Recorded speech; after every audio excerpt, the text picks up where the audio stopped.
গ্রামীণ প্রতিটা দৃশ্য প্রতিটা মুহূর্তে আমাকে হৃদয় কেড়ে নেয় এবং গ্রামীণ দৃশ্যগুলো আমাকে প্রতিনিয়ত একদম কাছে টেনে আনে।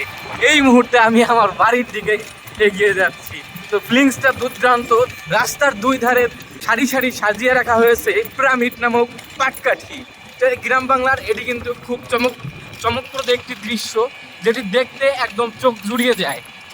রাস্তা ভরেই দেখা যাবে যে এই ধরনের পিরামিড পাটকাঠির।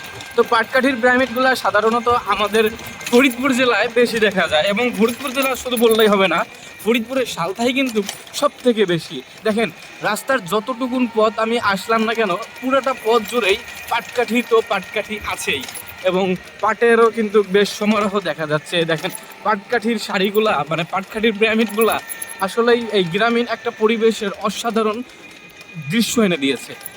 ইন্টারেস্টিং বিষয় হচ্ছে এই মুহূর্তে আমি যাচ্ছি বুয়েটের তৈরি, এই যে বুয়েটের তৈরি কিন্তু এটা, কেউ এটা মিস্টেক করবেন না, এটা কিন্তু সাধারণ ইঞ্জিনিয়ারদের বানানো, এটা কিন্তু বুয়েটের স্টুডেন্টদের বানানো একটা বাহন।